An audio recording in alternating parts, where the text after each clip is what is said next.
What's going on, Lake of the Ozarks and Lake TV viewers around the Midwest? I'm William Holtz, and it's time for another Mic'd Up with William Holtz podcast, and I am thrilled to be joined tonight by our guest. She's the president of the Association of American Physicians and Surgeons. She's a local medical doctor. Her name is Dr. Jenny Powell, and Dr. Powell, I'm so glad to have you. Thank you so much for agreeing to be here. Well, thank you for inviting me. I am super eager to get into this. Everything that's been going on here in our country, considering COVID-19, the medical industry. A lot of times when I speak on that, it's hard for people to take me seriously. Heck, I didn't go to medical school. A lot of times I'm just offering my opinion.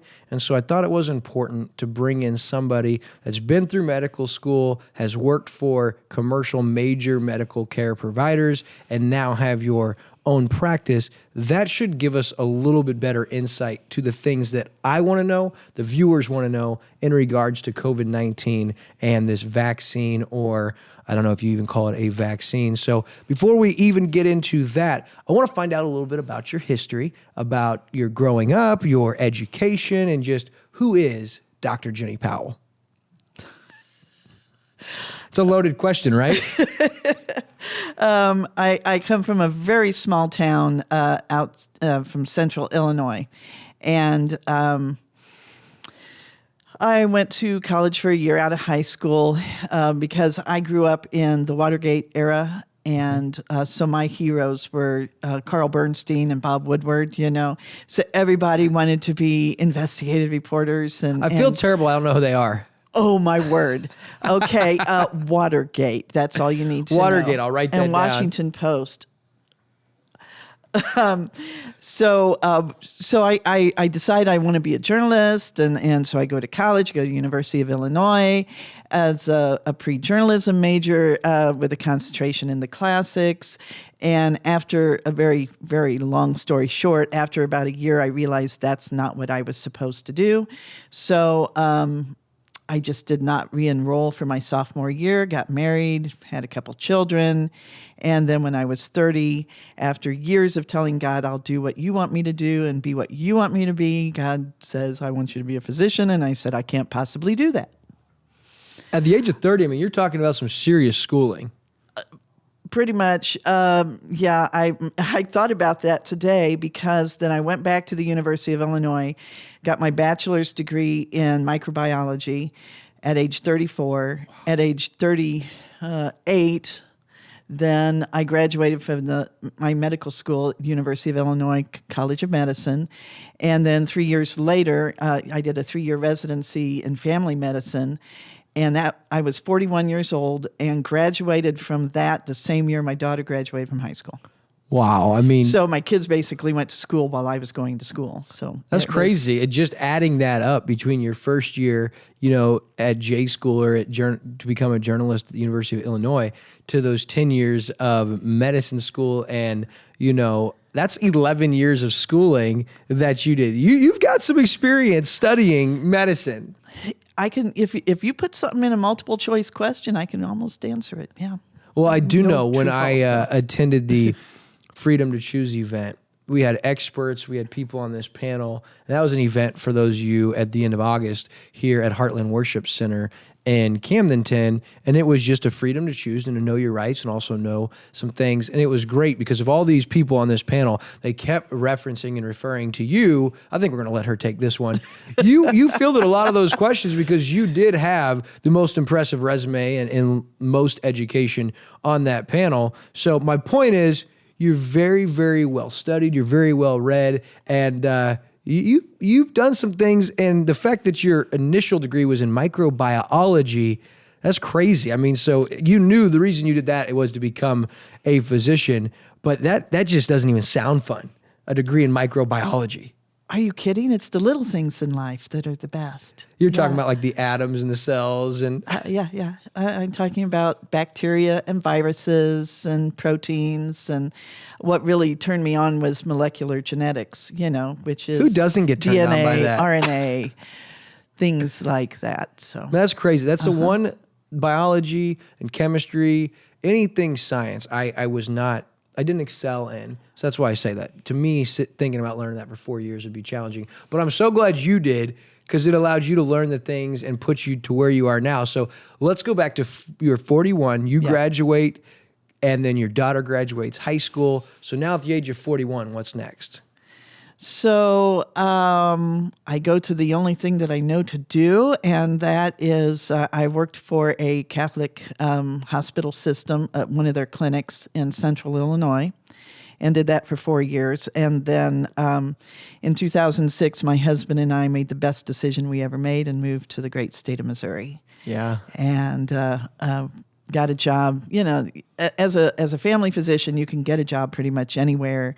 Looked around a few places, interviewed, and ended up with another Catholic hospital system in Lebanon. Wow. So those Catholic hospitals, you weren't raised Catholic, were you? You're not Catholic, are you? No, I figured though if they had the same boss I did, that we might get along okay. Right. You're not talking about the hospital CEO. You're talking about the big dog upstairs, right? Yeah. It doesn't always work out that way. Kind of interesting. So you're at this hospital, to be unnamed, in Lebanon, thinking Catholic hospital, that hopefully you're answering to the same bosses. And how was that experience working for that hospital? It was very different. And I don't know if it had to do with the different orders of, the nuns that had started it or what it was, but it was a very different experience than what I had in Illinois. And then after a while, it just became more and more frustrating for me as I attempted to take care of my patients the way I was trained, the way I was educated, and because I was trained to treat my patient as an individual. Mm-hmm. But in these employed situations, it's guidelines, it's numbers, it's, hitting all these boxes on the computer and taking away that precious time that you have to build relationships with your patients so that you can help. I was trained to diagnose and treat, but you can't really diagnose if you already have an idea when you walk in the door what the patient might have. Right. I was trained that about 90% of the diagnosis is going to come from the patient's history. They're going to tell you. So if you listen, you're going to get that most of the time. It had been on my heart for a while that there had to be a better way. You see patients, cash pay patients, paying like $200, $250 just for a sinus infection. That doesn't seem right to me, And I thought, why can't we do something like concierge medicine, which is private pay, where people have a private personal physician, but make it affordable for anybody. Yeah. Regardless of their, whether they're insured, whether they're not insured. And so that was, I thought, there surely could be a way that we could do that and not totally lose our shirts. Right. So with that being said, you ultimately started your own practice down here at the lake, correct? Yes. And how long ago did you make that move? That was in 2013. Wow. Does it feel like it's been 8 years? Some days, some days it feels like 2, some days it feels like 20, but That's awesome. Well, I know I love it, though. For a fact so many people that you've impacted down here in the Lake area and Midwest. And with that being said, as far as having your own independent practice, and you talked about making it affordable regardless of the individual's insured or not. So does that mean that you don't work with insurance companies or particular pharmacies, or do you work with insurance companies? We do not bill insurance. Okay. Well, whoever pays the bills can say what they're paying for. So one way to eliminate that control that insurance companies have over how I treat my patients is to go around them. You just don't bill them. And then they have no say in what we do. That doesn't mean that I don't have members of my practice who have insurance. Of course I do. It's ideal for people who don't have any insurance or who are underinsured, like have a high deductible health plan or have a Christian health share or something like that. But I have patients who have full commercial insurance who still choose to have a membership with me. And so the ways that we do have to end up working with their insurance is there are times that the insurance wants to know, well, why do you want to prescribe that? Okay, well, we think you ought to. Well, okay, Because thanks. Yeah. And so you don't bill the insurance companies. Then does the patient submit the bills to their insurance companies after the treatment has been administered? Well, no, I'll tell you what, family medicine should not even be covered. Primary care should not be covered by medical insurance because it's so cheap. It is so inexpensive. People don't realize that. I mean, it doesn't seem to the average family right now, if you want for your spouse and your 2 or 3 kids to be able to go see your family physician for your regular checkups, and if you have a fever, you have a cold, or you're dealing with something, you need to see them, that's not obtainable and affordable for the uninsured down in this area, or probably middle-class America in this nation. Mm-hmm. But you're saying quite the contrary. Oh, it's family medicine, it should be very affordable. So why is that? Family medicine, pediatrics, but it's because we don't have to do all of these high-tech procedures. The most high-tech thing I do is platelet-rich plasma injections. We draw your blood, spin it down, pour off the plasma, stick it into your joint. I mean, that's as high, right, as expensive of a procedure that we have to do. And for us, it costs like $50. That's crazy. That's crazy because you can't go to an ER or have an accident or get taken in an ambulance and it not put you thousands of dollars in debt if you're not very well insured. So it's a scary thing. I'd love to go further into that, but we're going to move along because I want to talk about the real reason I thought this interview was important. And that's the big C word that basically has controlled and run the mainstream media, the lives, the economy, and the behavior of this nation over the last 18 months. And of course, we're talking about COVID-19. And most of you out there, if I told you that you had COVID-19 or you had contracted it, you have no idea what's taking place within your body.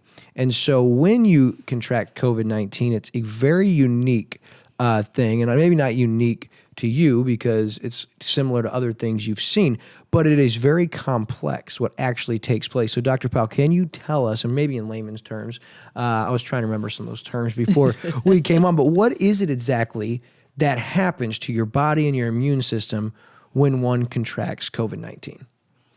The SARS-CoV-2 virus is the virus that you're referring to, and then the COVID-19 is the disease that has been named that you manifest. That's a great way of putting it. So it's an effect of SARS, S-A-R-S, SARS-CoV-2 is the name of the virus. That's the actual virus. Yes. COVID-19 is an effect of that. It's the name of the disease. Okay. Similar to how HIV is a virus, AIDS is the disease process. Okay, I got you. So what happens when you get any kind of infection? First of all, with a viral infection, you have to have a sufficient amount of viral load. If you think about, I mentioned HIV, but if you think about a mosquito that bites someone who has HIV and then comes over and bites you, why do you not get HIV? It's because the viral load is so minimal, it passes out of your body without even being noticed. When you have symptoms, sorry. You're good. When you have symptoms of a viral infection, what that is your body trying to fight it off. Okay. So it's not, if you think about it this way, it's not really the virus itself that causes that primarily. It's how your body is reacting to the presence of something. And so fever fever is one of the most common things that our body will do, and it's usually one of the first things it does because it's like, hey, I don't know how to fight this. Let's raise our temperature, and maybe that'll kill it. Mucus production. If you think about a cold. Okay, so that's, let's see if we can't get this out of the body however we can. And meanwhile, you've got all of these different chemicals that your body is putting out in reaction to it. And cytokines are one of those things that the body makes to try to kill whatever the space invader is, okay? Because it's never seen this before. I mean, most people, Right. this is a brand new thing. They've never seen it, but your body is so complex and divinely made, it immediately kicks into high gear, and it's doing everything in its power to fix you. Right. And it's very similar in many ways to an influenza virus. So COVID and influenza have similarities. As far as how your body reacts to trying to clear your body of the infection. Okay. So that's why, this person may have this set of symptoms, but this person over here doesn't have that same set of symptoms. It's because how does your individual body, how is it going to react and try to kill off the foreign invader? And I want to ask too, so if your diet is different, let's say you and I both contracted COVID right now at the same time, our side effects would be different. And is that because other factors that have happened before, whether it's stress, whether it's diet, whether it's lack of exercise, whatever it would be, your body might be worse off if your immune system or your system is not prepared to naturally fight because we've worked against it. We've poured it full of toxins, whatever the case would be. Yes. So that's why we're seeing so many people have a different experience with COVID-19. Yes. And part of the reason, and I did mention cytokines, the whole, what makes this deadly is when someone is immune deficient or immune compromised. And so their immune system isn't reacting the way it should. And so what it does with a cytokine storm is it says, okay, I'm going to have to throw everything I've got at this and just do a shock and awe with everything I've got. But the problem with that is the immune system's not balanced. So everything in the body should be balanced. The immune system must be balanced, not too much, not too little, okay, in order to effectively remove the foreign invader and yet not kill itself in the process. And so the cytokine storm is when the body is actually gone overboard and is killing itself because it's now attacking its own tissues. It's basically to try run to out get of rid of all it. other options. Right. And so the final result, the final chance is the cytokine storm, and that is what causes people to die a lot of times. Yes. Wow, that's crazy. And I'm going to ask about this later, but just you sharing that would make me think that over the last 18 months, all effort and energy and resources should be spent and pushed towards getting people's immune system balanced and ready to fight this disease because of what our bodies are capable of. Right. It's crazy. And along those same lines, if I were to take this pen and cut the inside of my mouth, within 2 days, that's going to be healed because immediately the skin tissue inside your mouth and your tongue heals so quickly. It immediately goes into gear and realizes something's wrong. And I mean, people, you're not a believer, that's your own issue. We need to have a conversation, but it's hard to deny when you see how complex and divine our bodies are and the way they work for us. And so with COVID-19, Dr. Jenny Powell just told us the pain and the symptoms and the side effects is your body naturally trying to fight that. All right, so next, and this is a big one. Man, we might be able to spend 6 hours on this topic alone. I want to talk about vaccines.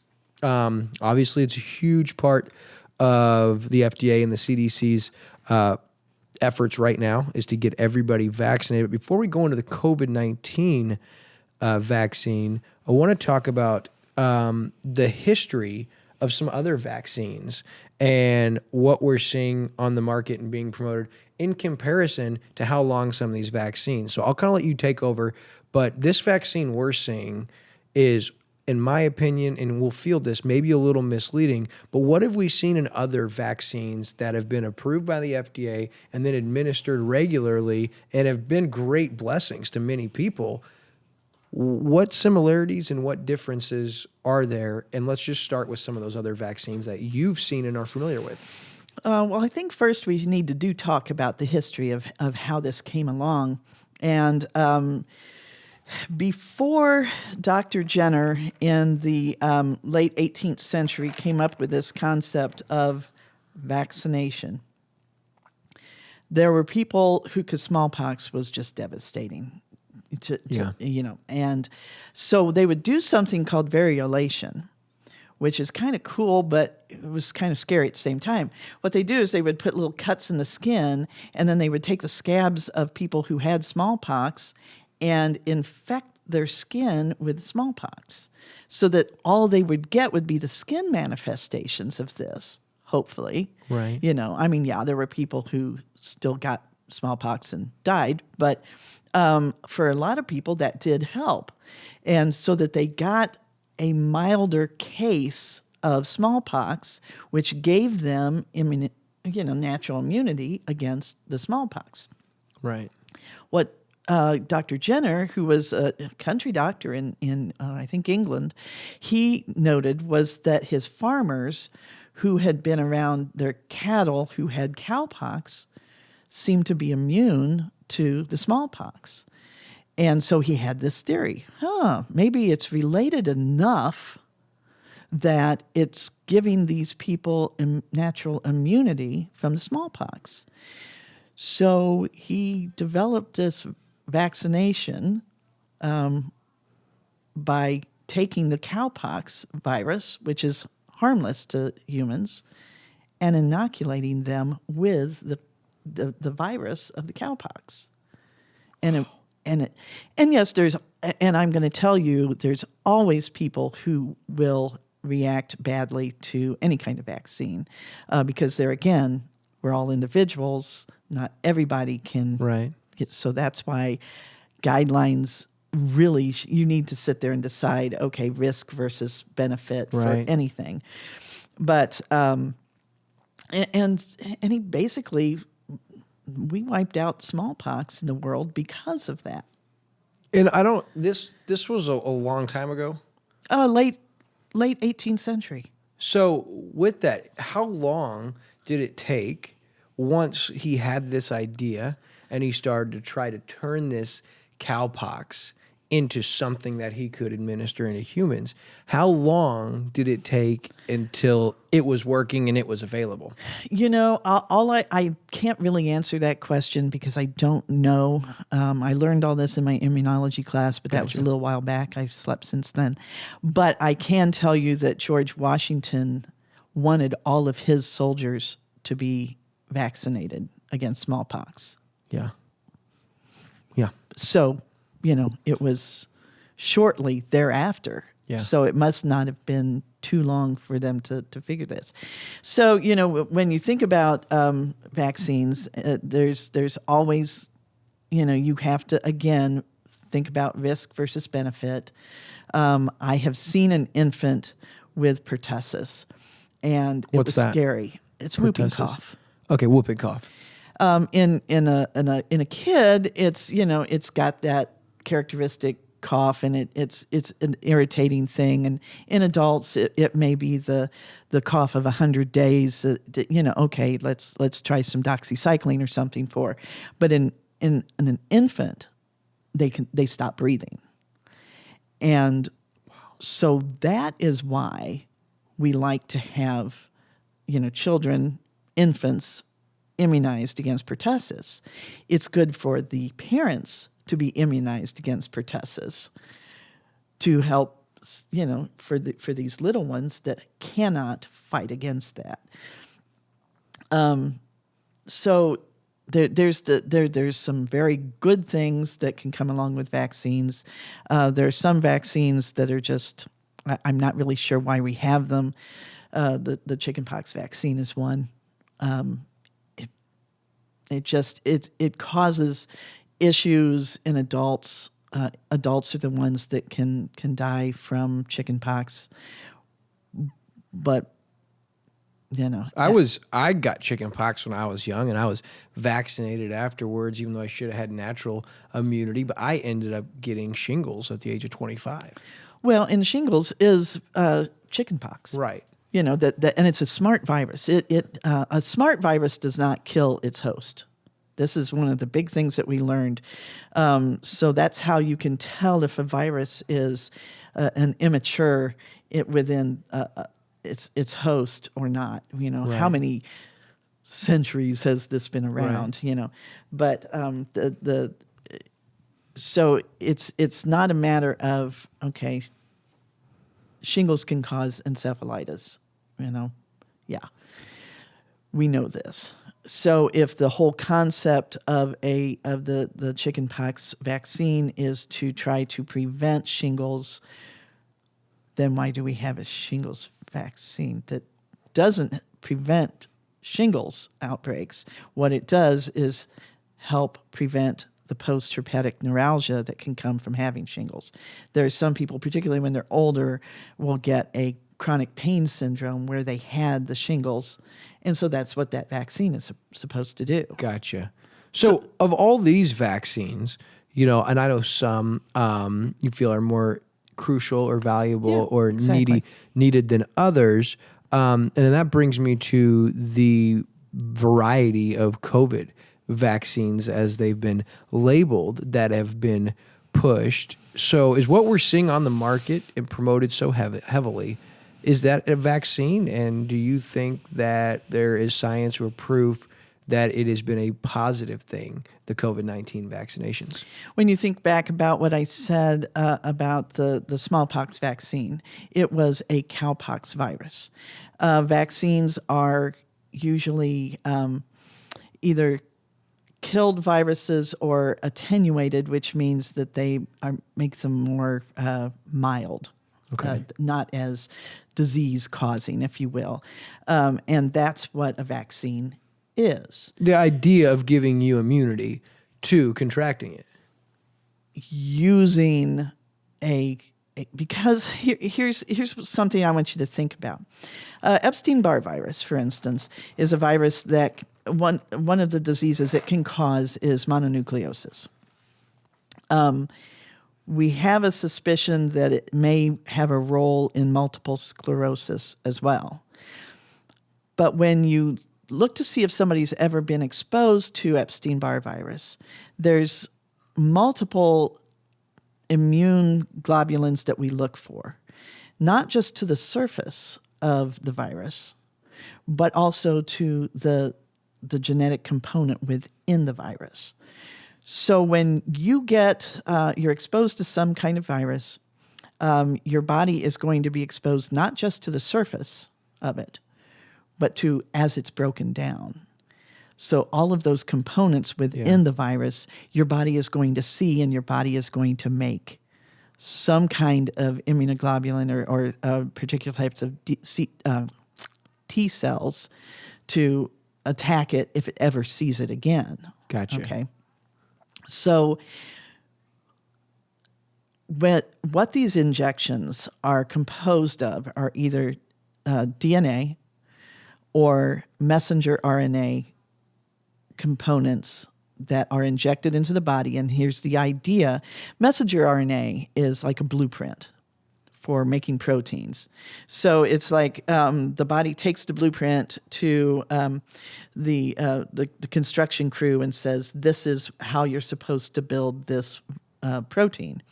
And so the ribosomes make a protein based on what that message is in the messenger RNA. So the idea of it's kind of brilliant if you think about it. You're taking messenger RNA, you're putting it into the body. The body then so it will hijack the protein manufacture of the body and make whatever that messenger RNA is telling it to make, which in this case is spike proteins. For the COVID-19 vaccine. Right. But I don't know how you're going to get that balance. Right. Are you going to make enough of the immune products against the surface proteins, or are you going to make too much? I mean, how is that balance? And if your body made? makes too much, you're going to potentially be worse off in your immune system to fight something like COVID or influenza or anything like that. And it may be what we've seen. So I guess my question is, do you feel like people out there are wise to get vaccinated, or do you typically steer away from the COVID vaccine right now? There is no way in God's green earth that anyone is going to inject me with any kind of foreign genetic material, not with what I know about molecular genetics. When I heard DNA and I heard mRNA, I said, no, thank you. If you come out with an attenuated virus vaccine, a real vaccine, I might consider it.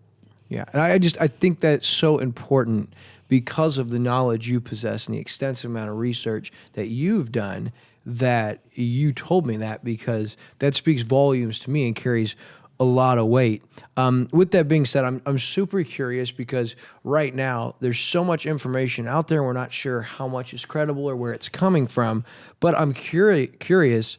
You hear so much, the shaming for either anti-vaxxers or people that have chosen not to get the vaccine. Is it true that non-vaccinated people are actually putting others at risk? Absolutely not.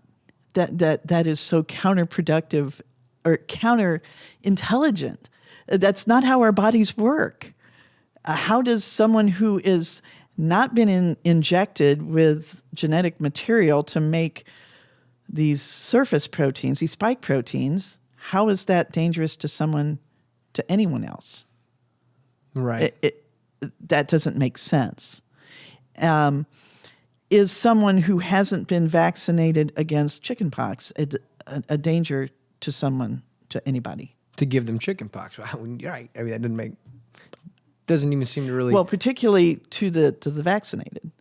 Right. If your vaccine works, how does someone not being vaccinated create a problem for you?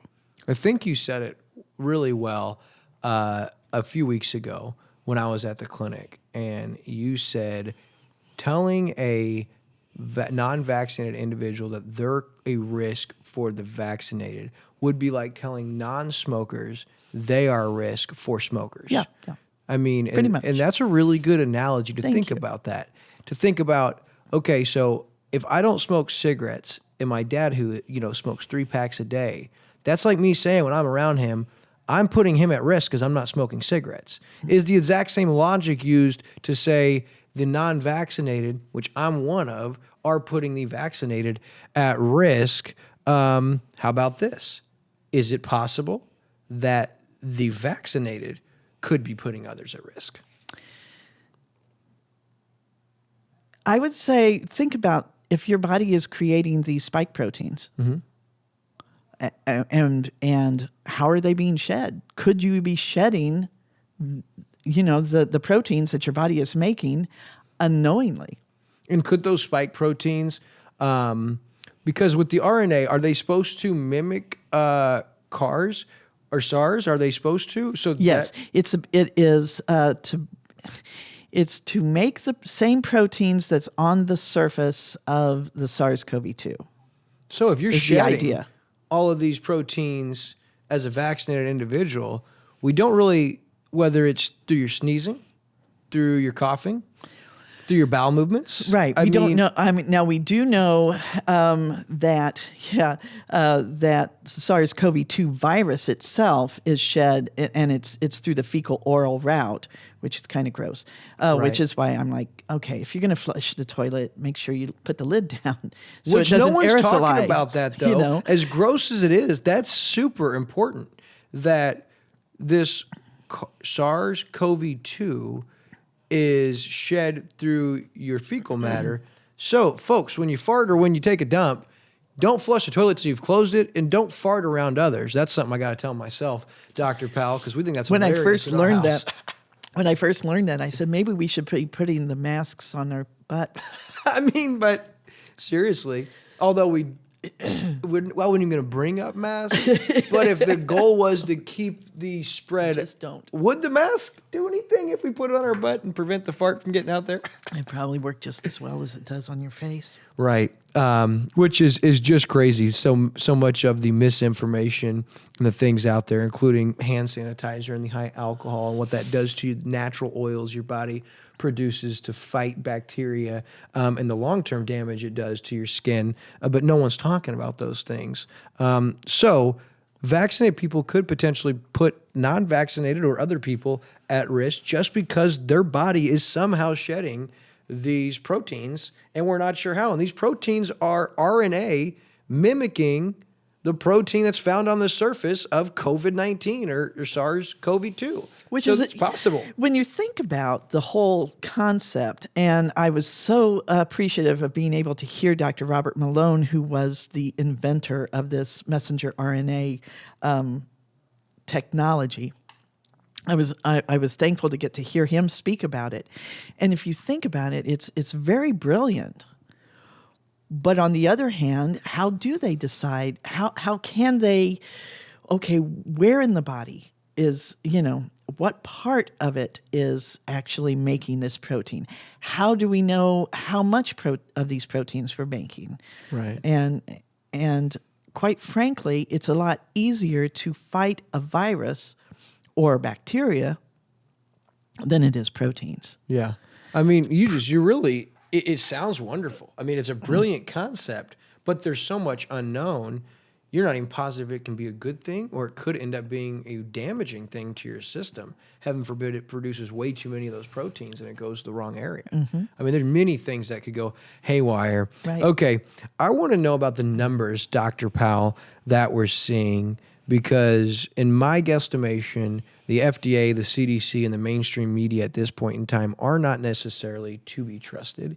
And so when I see these numbers of COVID cases, COVID deaths, COVID-related deaths, how many were unvaccinated and vaccinated, how many were immune compromised, I mean, how do we know if any of these numbers are accurate? And where can we, or is there even a place to access truthful, credible statistics in regards to the COVID-19 virus?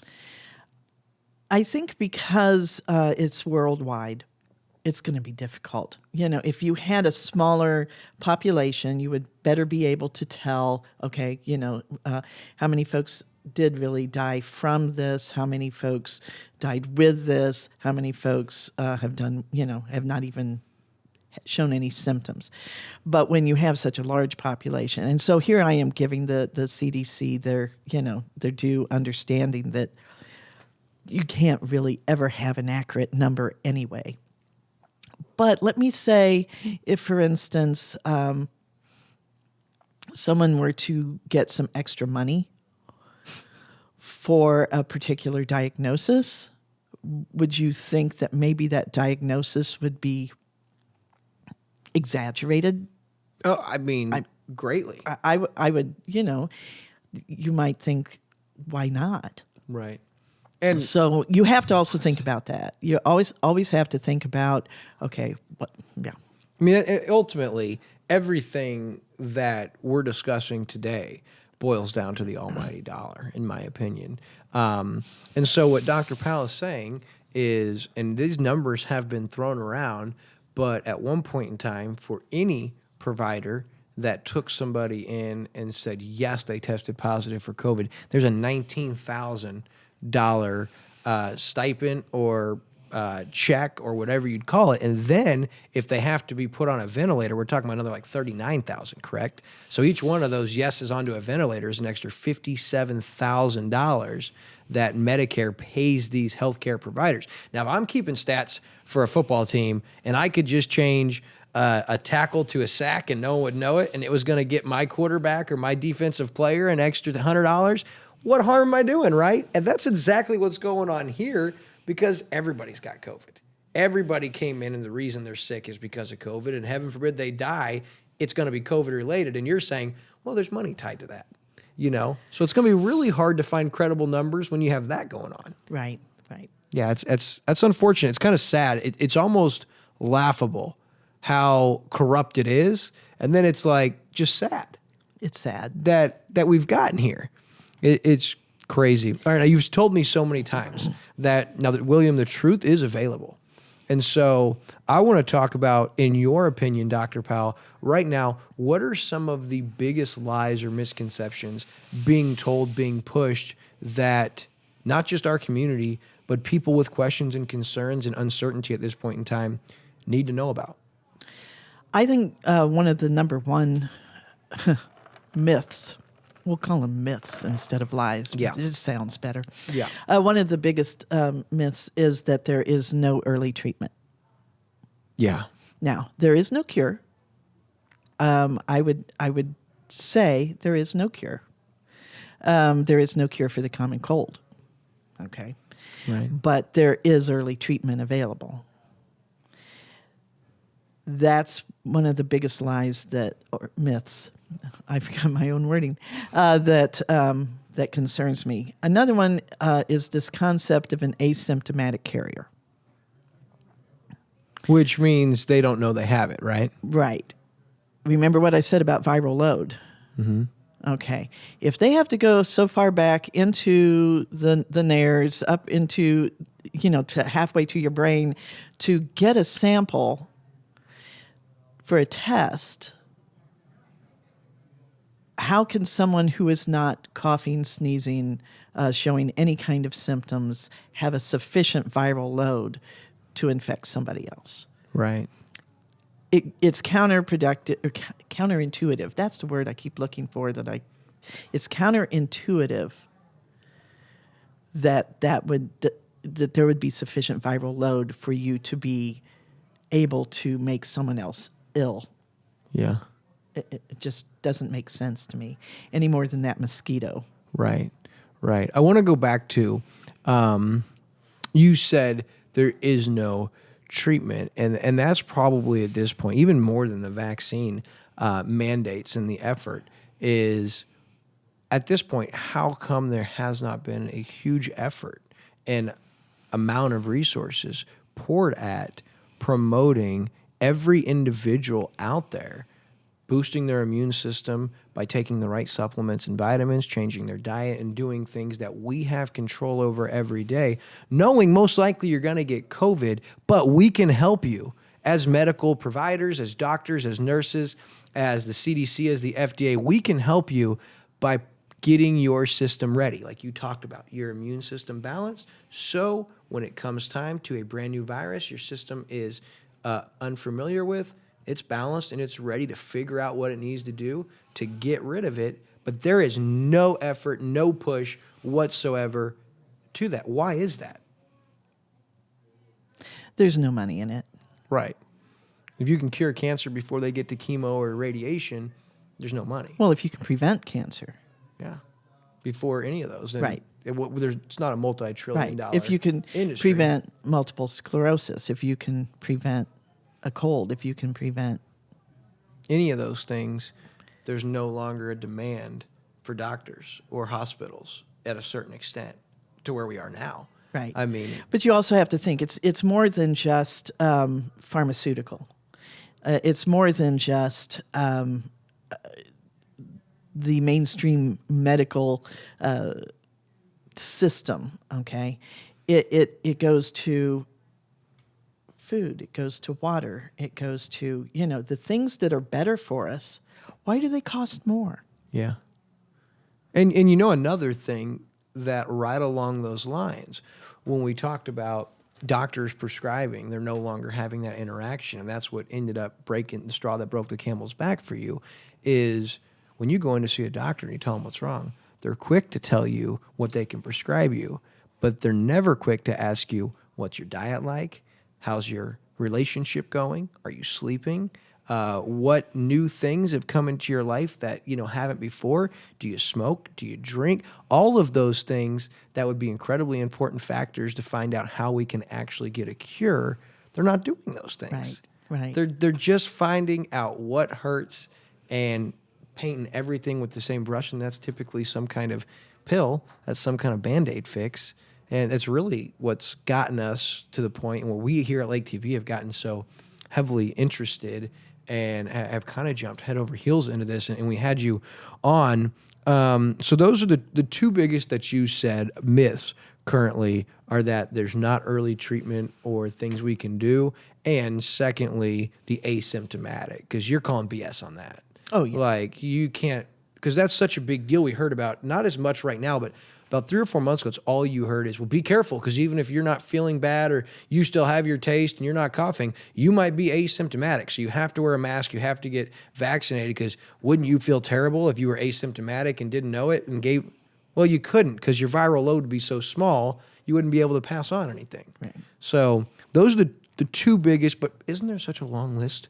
Right. Natural right now. immunity, that natural immunity is not superior to artificial immunity. Which would be if you counterintuitive, if you've had COVID before, they still at this point want you to get vaccinated. And there has been study after study after study that has shown that it's not a good idea, right? If you've had COVID, natural immunity is superior.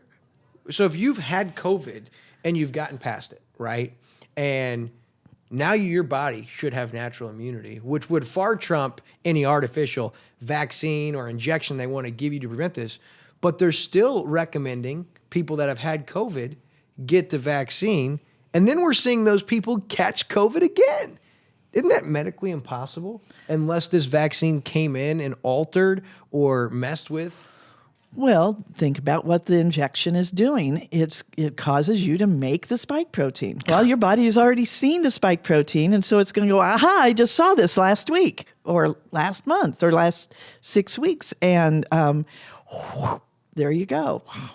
It just blows my mind. So my next topic or thing I want to talk about, and I was talking to you, this kind of how we got introduced about this particular drug or a couple particular drugs, because when I first found out about this and saw the things going on in India and some of the studies, I was like, someone locally, and that's when we got plugged in. And now it's way more talked about, heard about, accepted. But the alternative methods like Ivermectin and hydroxychloroquine, so many medical providers are anti those and say there's no proof they work. As a matter of fact, we wouldn't recommend them. And we know that has to do with money. But what are your opinions and what is your experience with those two power alternatives, hydroxychloroquine and ivermectin, in regards to treating COVID as well as non-COVID related? Because I've been using hydroxychloroquine for an autoimmune disorder known as rheumatoid arthritis and for lupus. They're both autoimmune disorders. I was not surprised to hear that hydroxychloroquine was showing promise with preventing cytokine storm. Remember, that's what we're doing. We're not treating the virus. We're treating the immune system. Making sure it doesn't go into that cytokine storm. Trying to balance it back out and prevent, because in autoimmune diseases, what happens is your immune system is going, ooh, I think that's foreign, when it's really something that belongs to you. Okay, so it's going kind of overboard, if you will, right, in attacking something that it shouldn't be attacking. So if we know that hydroxychloroquine can help balance the immune system back out, it made sense to me that this was showing promise in preventing cytokine storm. And because I've used it for years and years and years and had zero problems with it. So you've never had a negative side effect, and you've prescribed it to individuals for an anti-inflammatory? Yes. Have they used it daily, monthly, daily, weekly? At 600 milligrams a and day. And never one time over the last 20 plus years had one negative side effect? I've never had one. But no. we're warned against treating COVID or preventing COVID with that particular drug from the CDC. 400 and FDA. milligrams daily for 5 days. Yeah, that's going to harm somebody. Yet you're here with But we do know that years, if they get the cytokine storm, that is going to harm them. they'll die. So chances are they'll die. what is it I say that you do? You have to balance risk and benefit. If there's a chance of preventing this person that we know has some immune deficiency, right, then why are we not? This is the first time I've ever seen physicians' hands tied from trying to help their patients. Right. And that's exactly what's happening. Now, we did get a breath of fresh air, and we can sigh a sigh of relief with the recent circuit court ruling, the injunction against the Biden administration in the 10 states for medical providers and that vaccine mandate. That's a great thing. But this is unprecedented as far as like doctors all over the country right now have worked with hydroxychloroquine for years and want to try it, especially now. But these hospitals and these places are simply not letting them, correct? In some cases. That's what I have heard, yes. Yeah, Yes, well, I know locally. I've heard that. I know locally it's really frowned upon. Alternative methods. It's all vaccine. That is the end all be all. And if you're not vaccinated, you're either going to kill somebody or you're going to die. Is what they're telling you. It just insane. I want to talk about another one that's gotten really popular, and I have had some really good personal testimonials or results from people close to me, is Ivermectin.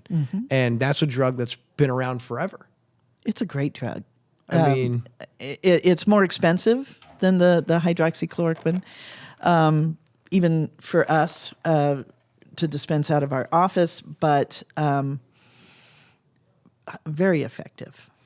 And it's been a lot of people, you saw when people here locally, when we started talking about ivermectin, people were like, you're so idiotic, like that is for farm animals, like how dumb are you? And I think it's worth noting that a lot of the exact same supplements, vitamins, and minerals are used both in farm animals and in humans. Like you said, glucosamine, vitamin D, iron. Just because they're used in farm animals does not mean you can't use them in humans. I would just think you'd probably administer them differently and maybe different dosages, right? Can you believe that Dr. Jenner used a virus that came from a cow, right, to vaccinate people against smallpox? Can you imagine that? Right. He used something from a farm animal. That is ridiculous, huh? And that's what they would say. But the crazy thing is people just believed that at face value, that, oh my goodness, this is a farm animal medication, without knowing that ivermectin had won a Nobel Peace Prize, has saved millions of people from different parasitic diseases in South Africa, literally is on the World Health Organization of top 10 most essential drugs that's out there. Yet all of a sudden, the whole medical industry, as a majority, is adamantly against ivermectin as a treatment or prevention method for COVID. That to me is crazy. And what's even crazier is the fact that people, when you say the word ivermectin, they call you an idiot because you're trying to tell people to go take horse medication. Mainstream media surely is getting people to drink from the Kool-Aid. I would think it's simple. All you have to do is Google ivermectin. That's all I did. And found out all that information in a matter of minutes. Right. And to understand, and even some of the pharmacology of this medication is amazing. All of the different things that it can do in the body. You know, how does it work against parasites without killing the host? You know, if you kill all these parasites, and then the body's full of these dead parasites. So it's a beautiful medicine. And those are both ones. For instance, both of my grandparents in their 70s, you know, have contracted COVID, non-vaccinated, and have used ivermectin, and thank God, along with hydroxychloroquine and zinc and a few other things. But they're finally, the last couple of days, really starting to come back from this and starting to get a little relief. But essentially, the hospital sent them home with COVID and told them to take cough medicine and essentially sent them home to die. They weren't going to give them ivermectin. They were able to get an in-home independent doctor who had left a local hospital in Springfield to prescribe them those two. And I'll guarantee you that's what's going to be what saves their life. And, you know, in their 70s, you know, I'll tell you this, they took a lot of vitamins, which is not being talked about right now. Okay, I know we could have went on for hours, and we got to get to a couple more topics here, Dr. Powell. Why? Well, I did ask about giving instructions about how we can prevent it and things that people can do right now, whether you've got a vaccination or you've had COVID or you're not vaccinated. There's things you can do starting right now while you're watching this that can boost your immune system and lessen the likelihood of you dying from COVID should you contract it. And Dr. Powell, can you tell us some of those things that you would recommend anyone start doing right now, the simple things we can start doing for ourselves? Probably the most important is to take supplemental vitamin D3. When you look at the studies that have been done of the people who died with or from this disease, they're almost, if they had checked, they were vitamin D deficient, which kind of makes sense. Yeah. Okay, think of a nursing home. Yeah, they don't supplement with vitamin D into the nursing home, but they're also not outside like ever. And I went to a very good a talk once about vitamin D, and he said, unless you live on the equator and are outside all the time, you're deficient. Yeah. And so when people say, oh yeah, I take 500 milligrams a day, and I'm like, or I use a day, and I'm like, okay, how about 5,000? How about 10,000? I like, there's a certain range where I like to see the vitamin D level when we draw it. But I think that's probably the number one thing that someone can do is to start supplementing with vitamin D and make sure it's a good supplement as well. Yeah, very, very good. Another thing that I would say is start replacing some of your sugar drinks with water. And limit fast food, processed foods. Really start cleaning up your diet a little bit. Start putting natural whole foods into your system that your body craves and needs. And I can tell you that does make a difference as far as when you deal with something and how your body's able to fight that. Processed foods are very inflammatory in nature, and so that is, and your immune system lives in your gut. And so you've got to think about what you're putting into yourself as far as that's concerned. Yeah. And one of the issues we've seen are people being forced to choose between a job and a vaccine. Now, of course, with this injunction just ruled on the 29th of November, it kind of puts a halt. It puts a halt to the Lake Regional. It puts a halt to the COMC, where all of these people who rely on the CMS for their funding would have to adhere, or they would no longer be eligible. And that would be a really bad place, not just for local hospitals, but for nursing homes, for a lot of these places, because all these places are funded heavily through Medicare and Medicaid. Now, luckily, there's a halt. However, there are still a lot of places right now where people are faced with that very decision. And I'm curious, what kind of legal options do these individuals have? And what do we here locally have the right to do? And it might be the same answer, but. Part of the problem is until a crime has actually been committed, you can't really get an injunction against someone. So there is the issue.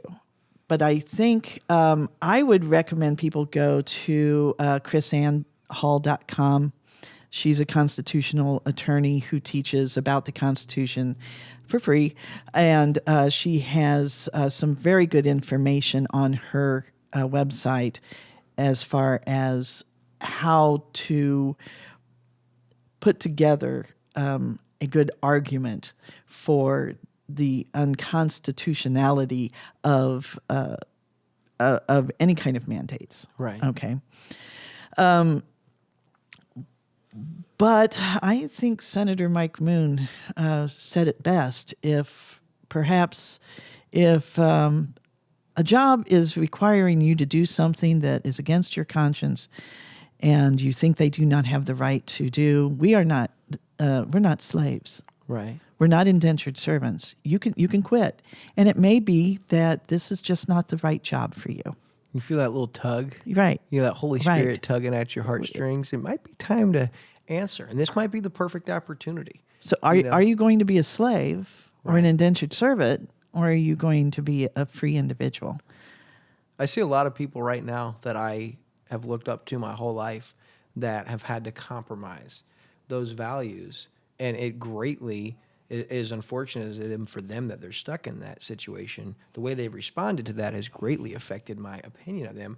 I'd much rather go to work and make $10 a day where I could go home and lay my head on the pillow, and maybe it's straw because I'm making $10 a day, Right. and be able to rest my head soundly, opposed to go somewhere and make $500,000 a year, but potentially have a direct hand in people's lives being lost. I don't know how people are doing that and not making that decision. A fairly easy one, and I know that's not everybody. Some people are in a position where they have to have their job. They have a very specific degree and skill set, and they're forced for something like that. But that is not always the case. And so, as Dr. Powell says, it may just be your time to realize this is not exactly where God has planted you. And if it is where he's planted you, it may not be where he wants to grow you. So keep that in mind. And I loved when Mike Moon said that, that night at the Freedom to Choose event. All right, so 2 other things I've got to ask about. We covered a lot of this, but we've only got about 10 minutes left total, so we got to make this quick. But how did COVID-19 or SARS-CoV-2 originate? Like, how did it start? Another great talk I just got to hear back in October was from Dr. Li Mengyan, MD, PhD, who is the Chinese whistleblower of the Wuhan lab. Okay. And she's got that particular talk that she gave at the AAPS annual meeting is on their Rumble channel. Did you send that link? I think I did. And yes. and for those of you guys watching, all these links that she's referenced, including, was it Christine Hall? Chris Ann Hall. Chris Ann Hall, that we will put down in the comments for you guys to click those links, because there's a lot of references that could be very important. Sorry to cut you off. I always want to let them know. We will put those down there. But she can even, she tells you exactly which bat coronaviruses were used when this particular virus was created in a military lab. So there are some labs throughout the world that what they do is they create bioweapons. And the Wuhan lab is one of them. And so this is a bioweapon. Now, what gave this microbiologist a little bit of a hint that this was not a naturally occurring virus was when they referred to it as a novel virus. Yeah. There is nothing new under the sun. That novel virus. Novel virus. I was like, that tells me it was created Yeah. in a lab. Yeah. Right? And they told us that right from the beginning. Just So she goes into how the Chinese Communist Party has been working on world domination. That is their goal. I believe it was 2035 is their goal to be the power throughout the world, and using bioterrorism is part of their goal and their way of doing that. people are going to call us crazy. You crazy for saying that. I mean, even the fact that, because I agree 100%. This has got to be something different. They said it was made in a lab. This is literally. I'm sitting over here waiting for someone to admit that we are at war with China, that the entire world is at war with China. Because that's what this means. Because it's bioterrorism, it's bioweaponry. So what's the end game? I mean, what's next in regards to COVID-19? I know we're going to see more healthcare professionals go out independently, but I'm more concerned not about that aspect, but at big picture. Is there something else coming afterwards? Is this something with these vaccines that they can flip a switch and everybody could drop over dead? I mean, as crazy as those questions even make me sound, this is the reality that we are now in, and these questions have to be asked. I mean, so what is the end game, in your opinion? What do you see coming next in regards to COVID-19? It's not even SARS-CoV-2 virus that scares me so much. It's what else do they have in that lab? This could be the minor. To me, this is an experiment. We're all a part of a big experiment to see, okay, what happens with this? Do I believe that this particular virus was purposely put out to no, I think it was an accident. But they developed it for this purpose. This reason. And I think it was like, well, Pandora's box is now open. Okay, let's take advantage. Let's see. see how people react? Well, it's like Rahm Emanuel said, you never let a good crisis go to waste. And so I think that's the situation. Yeah, China wasn't going to in. let that go to waste. And so, I don't think that sounds unrealistic. It kind of scares me when you say that, as far as you're more worried about what could be coming next. I mean, because they did get a feel for how the medical industry was going to respond in this country. Exactly. They got a feel for how the nation of civilians and citizens were going to respond and how we got divided, where now they take all of those things into consideration. And when it's time to really drop the bomb, they're way more versed, and they're more prepared. That's scary. Mm-hmm. That book that you told me about, China RX, was written by Rosemary Gibson. That's one you highly recommend, correct? Yes, I do. For those of you out there that whether or not you're on board and you think the same way that Dr. Powell and I think, or if you're a skeptic, you may do yourself a favor and pick up that book, because it will shed some light on what's happened in the medical industry and how China has played such a big role in that. And so that all makes sense. And that book could be very helpful. And I just want to confirm, you yourself are not vaccinated. I have not got any kind of injection with genetic material. You have not taken the injection, the shot that's being administered and pushed by the FDA and CDC. And you would not recommend others to do the same based on your knowledge and understanding? Initially, before I knew so much more about it, I told folks it was basically up to them. Mm-hmm. And I still feel that way. I'm not going to be judgmental to either way.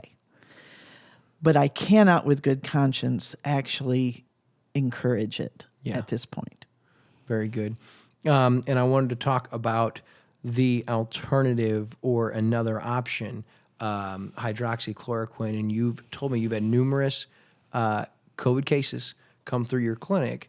And in treating with the mixture of hydroxychloroquine and the other supplements and vitamins that you have administered or given, what kind of success have you had?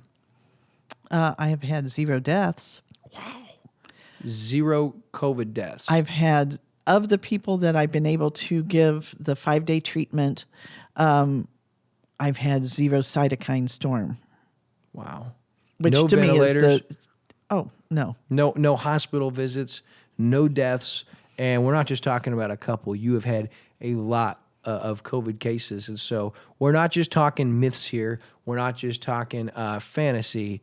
These are the facts that a local medical doctor with this extensive education has experienced in regards to COVID-19 and these injections. Before I let you go, Dr. Powell, I wanted to give you an opportunity to talk about your clinic here at the lake, kind of where you're located, and really good news. I know you might have some new staff members and you may be opening up to potential new patients. And I guarantee you people out there watching this are like, that is my girl.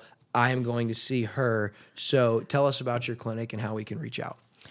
I think the main thing to understand about how our clinic is different is because it's a membership as opposed to a cash per service kind of thing. Because I'm a family physician and I feel like the most important aspect is access for the household. And so our memberships are for a household. And what the membership really is for is you get access 24 hours a day, either your physician, your nurse practitioner, or our staff.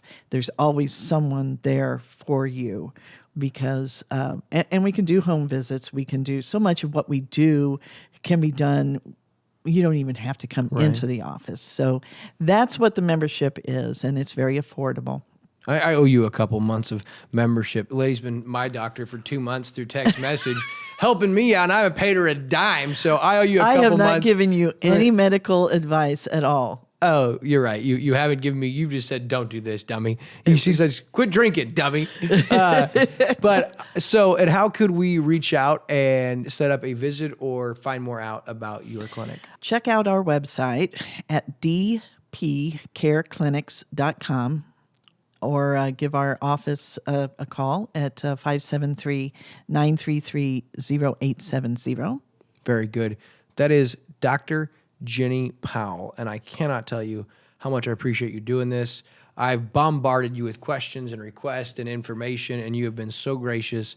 I can't thank you enough. And more importantly than me thanking you for being here and doing this, thank you for what you're doing in our community and for people and answering that call, because I have about 10 people just here in this community that you have made a huge impact in their lives and drastically improved their medical situation, and you've done so where they can afford to do it and otherwise wouldn't be able to. So thank you for what you're doing for your life work and just all the difference you're making, including coming on today and being willing to open up, because this is important information and we have to get this out there. So I cannot thank you enough.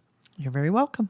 All right, that is Dr. Jenny Powell, and this is my latest Mic'd Up with William Holtz podcast. Thank you for watching. We'll see you guys next time.